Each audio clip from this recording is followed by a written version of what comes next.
Welcome back to the Trauma Therapist Podcast. My name is Guy McPherson. My mission is to help trauma therapists be their incredible selves, to be human, to be real, not just a clinician. I'm a big believer in who we are is more important than what we know. And this requires cultivating authenticity, genuineness, and vulnerability, and that requires intention. You can learn more about my courses and workshops by going to thetraumatherapistproject.com. That's thetraumatherapistproject.com. Let's get started. So 5, 4, 3, 2, and 1. All right, folks, welcome back to the podcast. I am thrilled and honored to have as my guest today, Grace Tame. Grace, welcome to the podcast. Hi, Guy. How are you going? I'm doing great. So Grace Tame is an Australian activist and advocate for survivors of childhood sexual abuse. Her book is titled The Ninth Life of a Diamond Miner, a memoir. She's founder of the Grace Tame Foundation, a not-for-profit organization established to campaign for and help fund initiatives which work to prevent and respond to sexual abuse of children and others. In 2021, she was named Australian of the Year. Wow. All right, Grace, welcome to the podcast. Thanks for having me on. You are welcome. It's quite an introduction. I feel a little bit like an imposter, to be honest. And perhaps that's the shame mechanism that still sort of lives on in survivors, especially of child sexual abuse, when it's imprinted in in all of the cells, which is sort of something that you know about dealing with trauma. That trauma is something that is cellular. Yeah. I think that's a good point. We'll get into that. But before we do, share with our listeners, Grace, where you're from originally and where you are currently. I'm from Tasmania, which is an island state of Australia. And I'm in Sydney at the moment for the Sydney Writers' Festival, touring the book, the memoir that I wrote at the ripe age of 27. I've packed a lot of years. Yeah, I would say into the years. I've had in some ways 9 lives. That's sort of a play on at their 9th life. But it's also a nod. The title of the book is also a nod to one of the many characters in the crowd of people that I've intersected with at this point in time in my ongoing life. I am not religious in the dogmatic sense. However, I sort of tend to I'm a believer in the sort of inherent religiosity of spirituality, if you will. So I believe that we're all sort of just traveling through and intersecting with different cross-sections of humanity, experientially speaking, in terms of the places that we visit as well. And when I was 19 years old, I was actually with a friend of mine who's no longer with us, Christian, who we traveled together to Portugal. And he and I had met when I was living in Santa Barbara in California. And we met this guy, George, who was a literal diamond miner at one stage in his life. And he'd also lived 9 lives. So yeah, I tend to take that philosophy with me.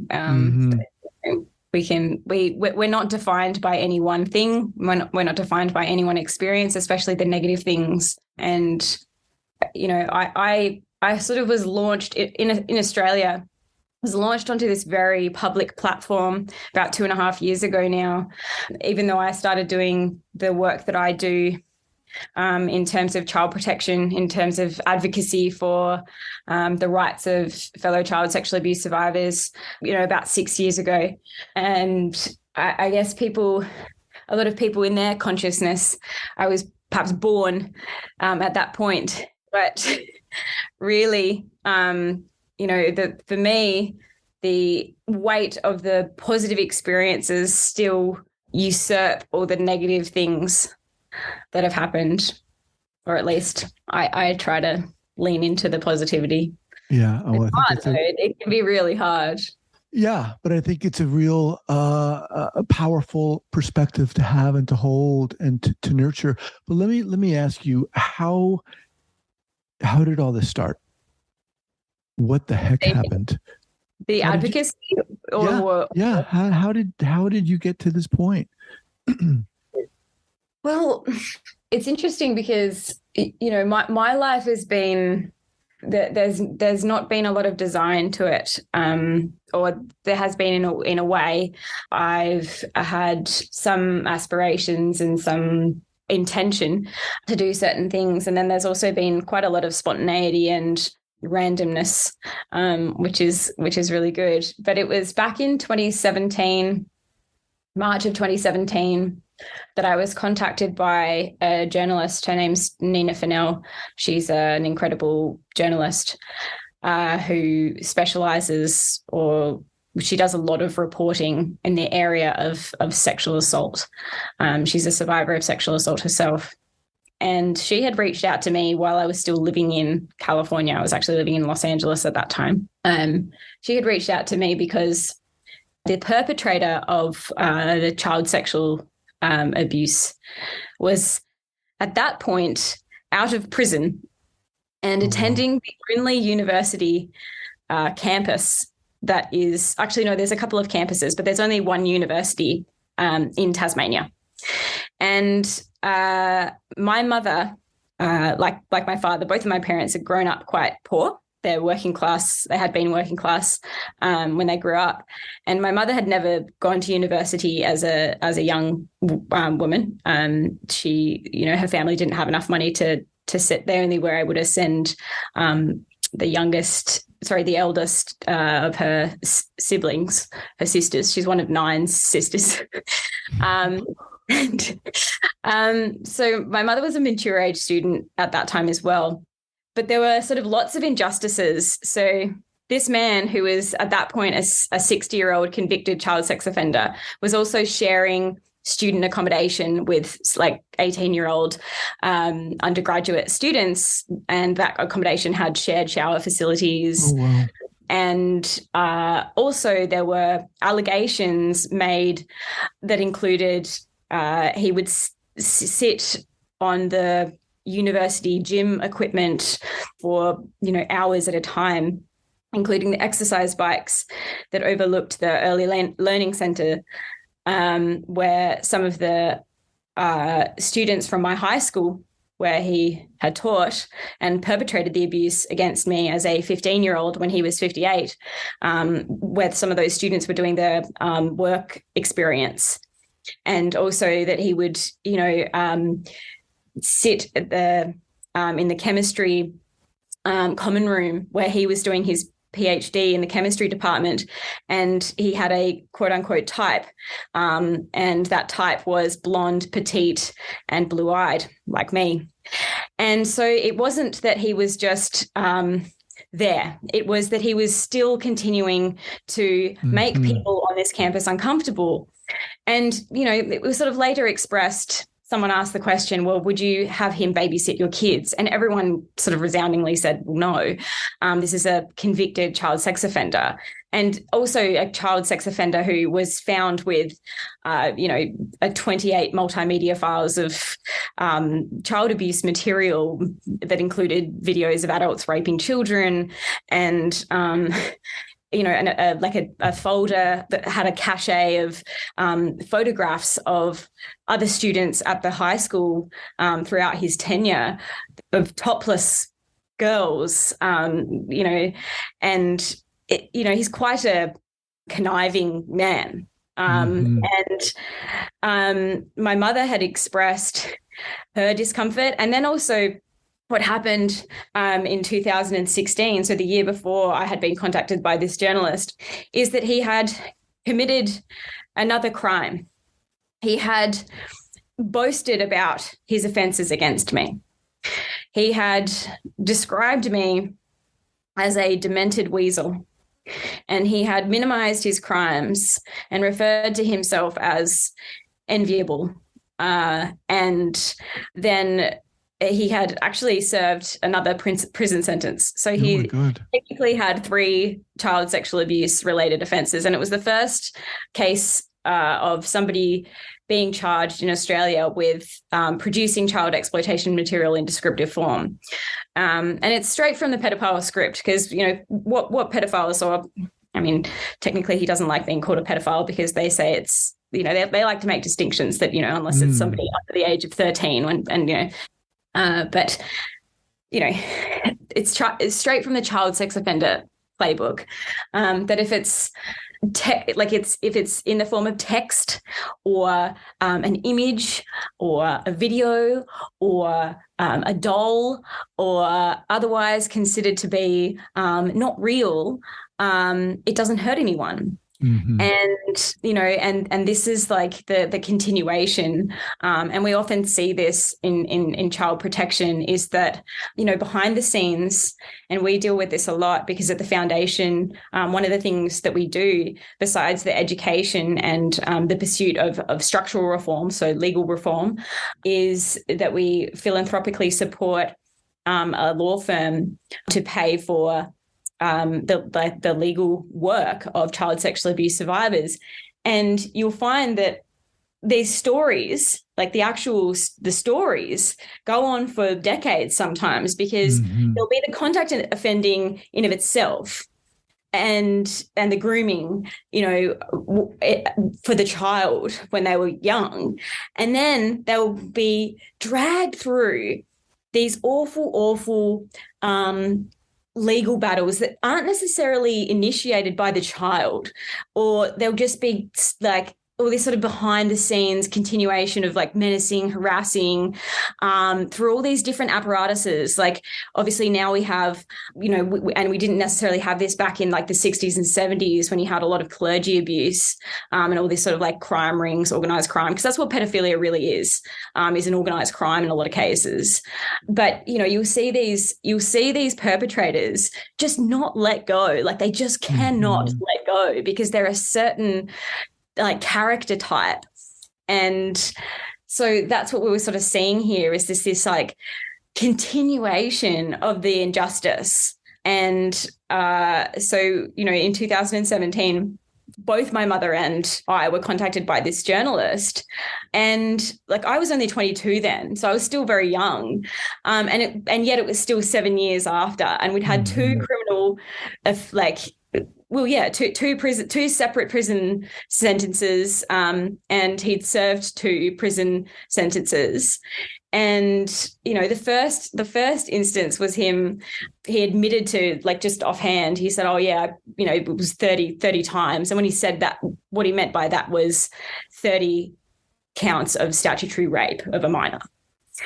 And I was 15 and he was 58. And it was a very dark thing that happened. It was him having taught me as a 14-year-old in a class of only 8 students in advanced maths. And I had been severely anorexic at that time. I actually took 6 weeks off during that year. That was during the abuse? That was in the lead up. So in 2009, I was 14 that whole year. I'm born in December, and we have a different school year to you in the States. So our school year starts at the beginning of the calendar year, and then it ends at Christmas time, just before Christmas. So I was 14 that whole year. And he was, in retrospect, it was clear that he had his eye on me, and he would come up to me and he would say things like, he was notorious. So bit of background on him. He was a soldier before he was a teacher, and he was outrageous. That was his part of his hiding in plain sight, is that he shocked everybody into a desensitized state. And, it was on the principal's statement that he was, using the school's resources to conduct his own Ponzi scheme. He was running his own Amway business out of the school. And, and he was known for, like, one of the things he did was at one point, he was head of maths and science. So he had to, give sometimes talks to visiting teachers or people who came to the school. And he made a speech with like really racist undertones, or probably overtones, knowing him. And there were complaints that were made, but then he issued a grievance. You know, he would like, it was that, as you probably know, the acronym DAVO, the deny, attack, and reverse victim and offender, and that sort of flipping of the coin between entitlement on the one hand, but then as soon as you're held to account, it's the disentitlement, like, how dare you accuse me? And it's that classic gaslight. And he was very much like that. And it's not so much hypocrisy as almost just like this amnesic, like, you know, character change, which is like, it's funny to me. It's like the Harvey Weinstein turning up to court with the Zimmer frame. Like, have you completely forgotten who you are? Like, you're supposed to be this big bully boss boy, like, you know, just like pick one. You're not fooling anyone. It's as good as like going to the costume shop and getting a Mr. Potato Head glasses and just, sorry, I have to laugh. Like, it's like a trench coat. Get a trench coat, or you know, right. But yeah, it's those are sort of the things that he did, and that year, when I look back on that year in 2009, as I was saying, there were lots of signs that, even though I had always thought that the grooming had started in early 2010, when I was 15, because it was 2010 that the physical abuse did take place. Okay. It was clear that you know, and this is the thing. This is what is so insidious about grooming and difficult to unpack for children. And it is, I guess, and I said Ponzi scheme before, and we see that, you know, like Jeffrey Epstein and a lot of these offenders, the Ponzi scheme is actually quite a good metaphor for child sexual abuse, or the 3-cup Monty, because what offenders do is they take parts of your soul and parts of yourself, you know, in those sort of blackmail rings, and blackmail is part of child sexual abuse, the blackmail, the bribery, the soliciting of images, of information, and then they sort of shift it around and hide it in all of these places that often, for child sexual abuse survivors, like, the average time it takes for a survivor to disclose is 23.9 years. Now, that's because what you're having to do is not just grow up, but to try and put all the pieces of the puzzle together. And that involves all of these different pieces or people who are part of this very complex ecosystem, like this system of fail-safes. And often people don't actually know that they're part of it. Let me just pause here for a second. I want to remind everyone that I'm speaking with Grace Tame. We're going to break here for a second and thank our sponsors. All right, Grace, let me just ask you a question here. At what point did you disclose this? Did you speak out? And to whom? Well, and this makes me quite an anomaly, I suppose, given what I just said about the average time of 23.9 years that it takes for a child sexual abuse survivor to disclose. I spoke out when I was still at school, and I disclosed to another teacher of mine. So when I was in grade 11. So what happened was, the abuse started in about the middle of, like, the physical abuse started in about the middle of 2010. It continued on until the end of 2010. But the stalking, you know, this man would drive sometimes to my workplace and sit outside in his car. He would drive to my house and he would sit outside at night in his car.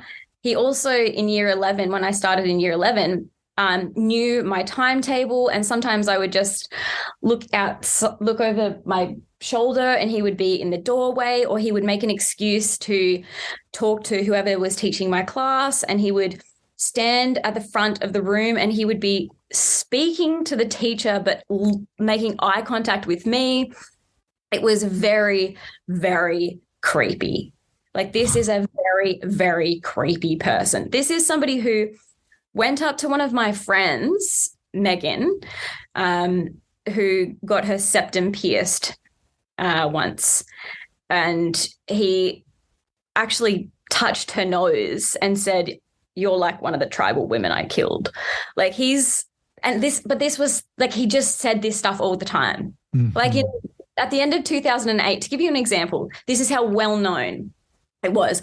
At the end of 2008, so you know how, do you guys do this in the US where there's like a review, like at the end of year, like the year 12s will do a review, and they'll do they'll send up the staff and students. Yeah. Sure. Okay, so the year 12 review at the end of 2008 included a joke at his expense. So one of the year 12 actors on stage answered a mock phone that rang, and they said, "Mr. Bester," that's his name. They said, "Mr. Bester, it's for you. It's God. She says she's black."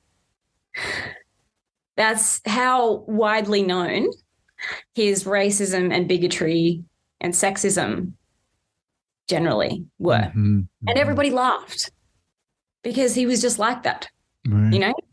He had something wrong with his wrist one time, and somebody asked him, what happened? And he said, "I fell out of bed having a threesome." He just said that stuff, to children.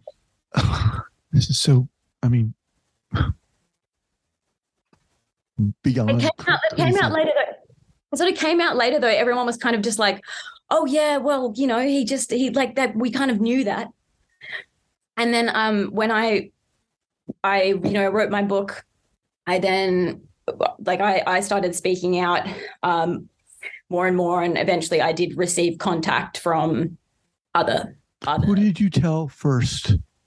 Oh yeah, sorry. Who did I tell first? I told my English teacher, Mr. Simon, who was new to the institution. See, this is a key part. So he had moved to the school, I believe about only a couple of years prior.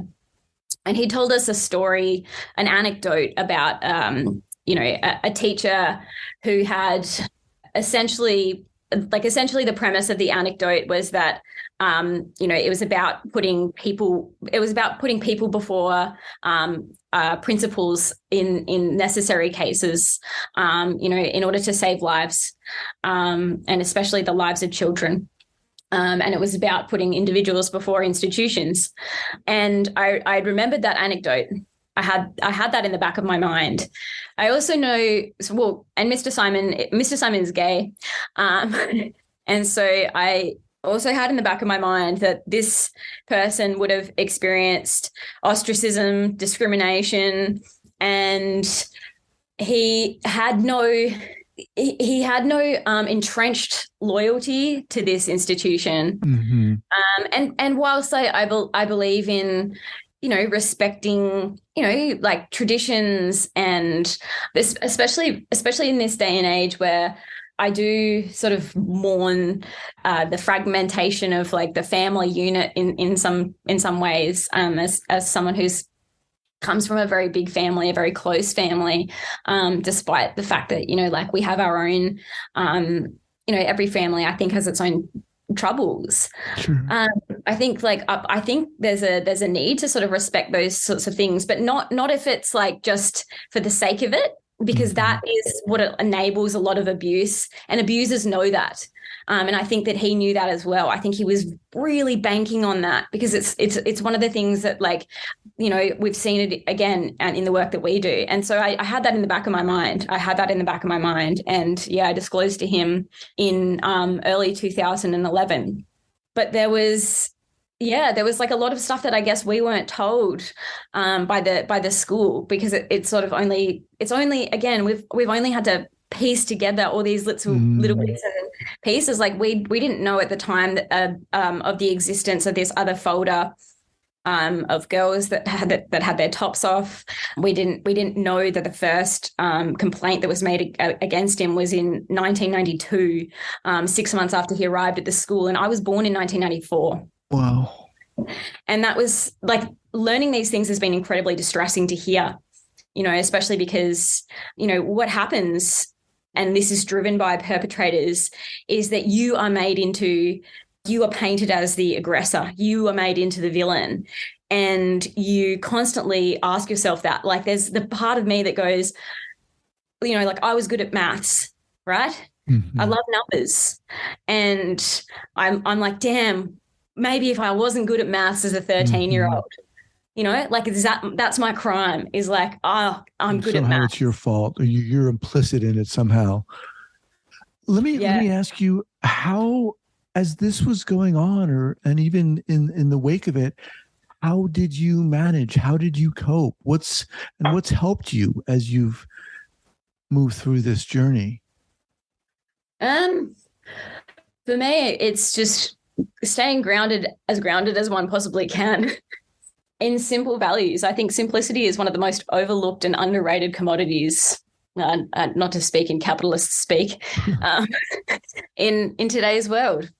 So I really think human beings are cognitive misers who love to overcomplicate things and overanalyze things. I mean, I'm guilty of that myself, but that's just because I'm an avid reader and I like to eat books, not literally, obviously. That would be So as this was going on, you were just trying to stay grounded as best you could, whatever that meant for you? I mean, look, that took a while. Life was pretty tough after that. It really was. Like, I really didn't understand. I didn't know what the word grooming was until 2022. Until 2022, until 2017. And that's sort of what started this whole journey. Was, for me, knowledge is power. Knowledge, information, and narrative are two of the most powerful tools, and they are withheld by these, by the biggest, covert power holders, by the operators, and silence and secrecy is how these perpetrators, how these abusers operate. And for me, openness, communication, education, those things are key. Those things are paramount. And so, like, if I find something out, I just want to share it with everyone. Mm-hmm. I don't want to keep it to myself. Also, I'm not very good at keeping things to myself. And secrecy is like the foundation of grooming, right? That operant, the conditioning, that system of reward and punishment, which I find personally really odd, of teaching children, of like, mm-hmm. Do something good and then you get a treat, or like, do something bad and then you're punished. That can be really problematic, because you teach kids through that mechanism, and it is the foundation of grooming, really, of secrets, blackmail, bribery. And as you're talking, I'm thinking to myself, how the hell do you get through this? I mean, it's enough to make your head explode. Yeah. I mean, how was there a point where you said, I need to see someone, I need to see a therapist or whomever? Who helped you? What helped you? I mean, there have been a lot of times in my life where I have wanted to give up, and I wouldn't have been able to do it if it weren't for people like my mother, and and yeah, in many ways, my dad too, and my family.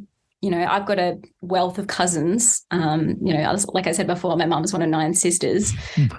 She's right in the middle of them. So she's got 4 older full sisters and then 4 younger half sisters. And then there's like heaps of us cousins, and running as well. So I'm a marathon runner, and that's really good. That moving meditation. I'm quite a peripatetic person, not in terms of necessarily the principles of Aristotle, but like the practice of like needing to move to think and release. There's that trauma release by moving, and I did a lot of yoga as well. And one's relationship to different releases can change over time, you know. But reading, and again, like doing things that are kind of like simple. Sometimes you just need to be able to say, excuse my English, this is shit. And that's not out of self-pity. That's just being really realistic and pragmatic, you know. And like I said, knowledge is power. And I don't mean knowledge from necessarily institutional, like sort of standard. I like to do my own reading and cross-reference things, because you can find that what the mainstream wants us to know and think and feel isn't necessarily good for us. So at what point did you get to the stage where you were like, all right, I need to start speaking out on a more broad level? I mean, I want to start helping other people. Oh, I've always been motivated by that. I mean, I'm autistic, and I didn't even realize that autism, there's this like whole thing about autism having like autistic sense of injustice. And I was like, oh, I mean, like, I don't know. I have this like human impulse. It's like this impulse to connect and help and educate. And but on the level of child sexual abuse survivors. Well, when I learned the word grooming, I was equal parts validated and confronting. Now that what I came across was this framework, if you will, or it was a list of 6 stages. Not that they happen one after the other, although, you know, not very many things in life are absolute or map neatly, you know, because life's like that, you know. It's this amorphous, nebulous thing. That's nature. But this thing that I saw, this grooming explainer, which Elizabeth L.G. Glick put together with another, and I think it was Georgia M. Winters as well. These two, I think they're both American, in a paper had come up with this delineation of this process of psychological manipulation employed by perpetrators of child sexual abuse to prepare the child for the physical offending. And I read it, and my first thought was, why did nobody tell me about that? And with that came, well, we should tell everyone about this, because it was as if perpetrators had this knowledge and nobody else did. Because also the perpetrator who abused me, my parents had 2 meetings with the school in early 2010 when they were aware that he had been inviting me into his office for long-winded conversations, because I didn't have anything, I thought, to hide at that point. I would go home and say to my mum and dad separately, albeit my parents have been separated since I was 2 years old. But I would tell them I was talking to Mr. Bester for however long today. You know, he invited me into his office, or this, you know, whatever, because I just say things. And so I wasn't concealing anything at that point. And my parents, you know, my father was a high school teacher, and he in particular thought it was very inappropriate. Red flag. So yeah, big red flags. Yeah. And so, I when I read these stages of grooming, of child grooming in 2017, I felt compelled to pass this knowledge on, but not just pass this knowledge on in a dry academic way, because this is part of the problem as well, is that it's almost like there's a lot of siloing. So you'll see that academics often they get stuck in their sort of academic language in their academic world, and they forget that like they know what they're talking about and that they know this stuff, and that then they try to translate it to everybody else, and they can't. Right. But it's also not connected to a real story, a real human. It's just academia, and it's just sort of goes around in circles. And I had an experience that fit directly in, or several experiences that fit directly into each one of those. And it just illuminated so much. And I've been able to add to that and build on it. And yeah, I've sort of adapted that framework constantly. Has there been a lot of pushback here in the States in this? I thought you were going to say, as there'll been a lot of pushback, and I was like, yep. Well, here in the States, when people speak out, when women speak out, women predominantly speak out, there's a lot of pushback. Have you experienced anything like that? Yep. How so? What's it look like? I'm in another criminal trial at the moment with the same perpetrator who abused me. I'm sorry, I don't mean to laugh, but I'm laughing at the question, has there been a lot of pushback? There has been a significant amount of pushback, yes. Oh, yeah. Mm. I've been chased home. I've like car chased home. Had a thug get out of a car while I was still in it in the driveway. Both my mum and stepdad saw the car drive away, and the thug got out, bashed on the window, called me a fucking whore. Oh yeah. I mean, we've had my fiance and I had somebody go like tip out our recycling bin, go through our recycling bin, had people in cars, stationary outside of the house, the cage rattling sort of stuff. But you get used to it, and sort of, my response to that is there are far simpler, less elaborate ways to tell us that you've got a really sad life. So get a hobby like knitting or something. In 2021, you were named Australian of the Year. How did that come up? I mean, congratulations. Come on, that's amazing. It's pretty, yeah, it's a strange, it's a very strange thing. And it's strange, but it's amazing. I mean, it's incredible. How did that come about for you? I wish I could translate that to you in a small, like in a microcosmic, wow. So in the middle of 2020, I'd been living in the US for quite a while, and COVID hit in early 2020, and I returned. I was just like, I was living with my aunt. I was an unemployed advocate, I suppose.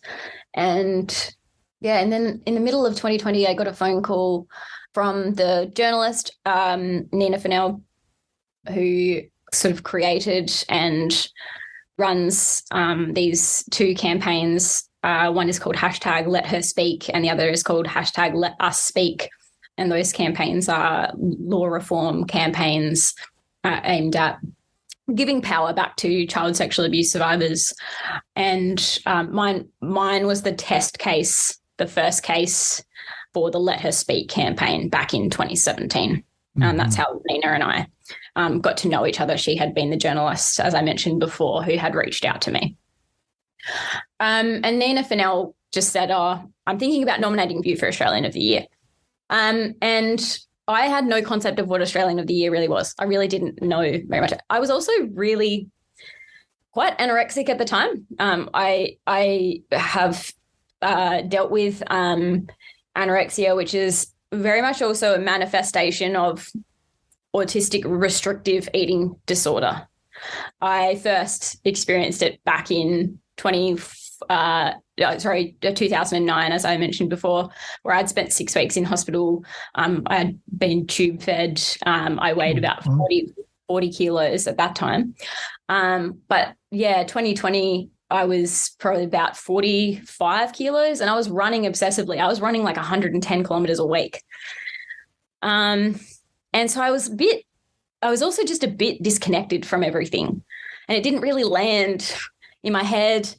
I was preoccupied mostly with running, and yeah, about 4-5 months later, or less than that, it would have been 4 months later, I suppose, I was named Tasmanian of the Year first. And what happens is all of the state winners, we've got 8 states and territories in Australia. All of the state winners then go to Canberra in January, and you don't know who's going to win what they call the big gong. Because there's also 4 different categories. So there's local hero, young Australian of the year, senior Australian of the year, and the Australian of the year, the overall Australian of the year. And I genuinely had no idea, because they make everyone write a speech. And I remember like sitting there and seeing the other recipients with their speeches ready to go, and I had my speech ready to go, and it's pretty nerve-wracking. And I remember like my fiance Max and I, like we were 2 26-year-old kids who really had no concept of what was about to happen. We were living in a share house at the time. We had just had to get rid of our broken bed frame at the time, so we were sleeping on a mattress on the floor. Like, just sort of like, okay, like Max and I had arrived, and we were kind of, taking in the hubbub of everything. Everyone who was nominated and involved in the program was staying in the one hotel, and they had like a marquee set up at the front in the lobby. And at one point, Max was walking around with no shoes on, and I was like, Max, like we probably should put some shoes on, kind of thing, like. And yeah, and it just exploded. Like our lives just went nuts after that. Wow. Because there's just so much. I would imagine it would be obviously a shot of adrenaline for your platform, right? To help people, and that's the thing that's really special, is that what it did for the community of child sexual abuse survivors, in terms of a lot of their experiences have, by association, by proxy, because a lot of these institutions are now put under so much pressure, and they all look at me and they go, oh, that little girl, like, and I'm like, okay, that's fine. And that's what's really wonderful. That's what's really wonderful, is that because, whilst you can't take away from the awful horrors of a lot of these crimes, like they're dark, and the extent that a lot of people don't want to admit it, a lot of these news you guys have in America, of course, you've got the same, you've got News Corp, like you've got Fox.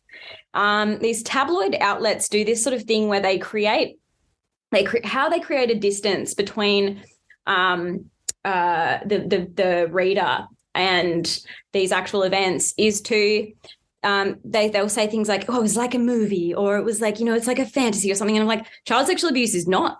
It happens every day. And what they're doing is they're trying to get you to not actually empathize, while still sucking you in for clicks. And they want to also gaslight the victims into feeling like they're insane. And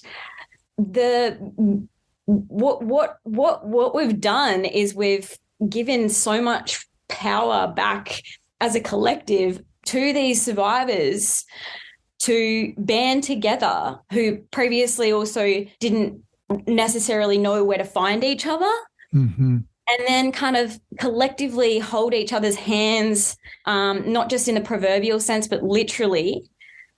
And that's it's just like, you can feel it. You can feel it when you go into rooms, to events, and it is kind of the stuff of revolution. And, you're seeing the like, again, these big hegemonic sort of forces trying to do sneaky things like go, oh, we're bankrupt, and we can't pay the fees, we can't pay the compensation for the survivors and this sort of stuff. And we're going, no,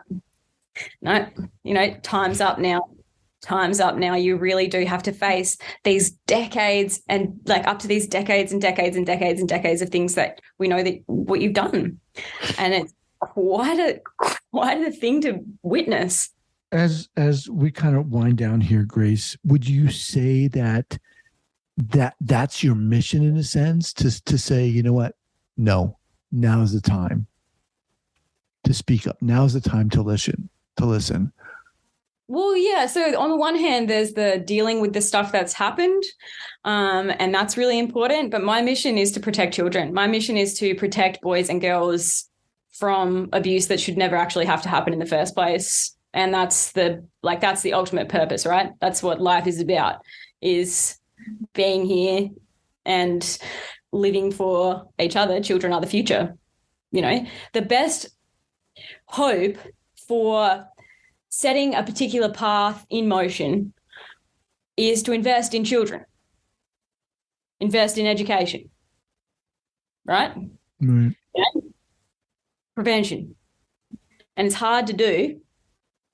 But if you do it right, when people say, oh, buy once, buy well, buy child protection measures. So how specifically are you doing that through your foundation? How are you protecting kids?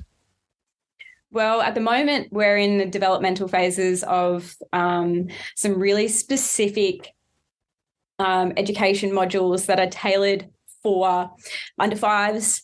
After that, you've got different age groups, because there's lots of different schools of thought, obviously, and you'll see, certain groups will argue against educating, different demographics about certain things, and there are concerns about, quote unquote, maybe corrupting children, and that is certainly not the aim at all. You can't teach calculus to a 5-year-old, right? Mm-hmm. So the same principle applies. One wouldn't be teaching grooming to young children, but it's simple things like the concept of autonomy can translate, like in the early stages, to things like teaching young children that they don't have to, if they don't want to or don't feel comfortable, don't feel safe, they don't actually have to give an adult a hug if the adult asks. Simple things like that, and that's just one simplistic example, obviously. Sure. But it's things like that. It's not these disingenuous examples that might be given about, like, teaching LGBTQI theory to children, and no one has suggested that. Right. And things like that, and equating grooming and such things like that. Like, that's not what we're talking about at all. No, we're talking about tailored, specific, nuanced education for age-appropriate groups, and also teaching or giving education resources to, like I said, groups like police, who only have in Australia, I don't know what the time frame is for police in the US, but in Australia, to become a police officer, you only have to do 6 months worth of training. And to think that these are the people who are not only interviewing children, disclosing child sexual abuse, but also the perpetrators, who can outsmart, often, especially if they're a lot older and they're a practiced serial offender, they're going to be able to outsmart a lot of people, especially if they're new to the force and they don't have that forensic understanding of what these people are like and how they can, they'll feign ignorance, they'll feign remorse, they'll do the sad old man act, or, it might not necessarily be a man, but you know what I mean? They're practiced at psychological manipulation. It's akin to mind control, I suppose. So those sorts of training programs as well. Wow. All right, Grace. there's obviously a lot to talk about. I'd love to have you back at a later time.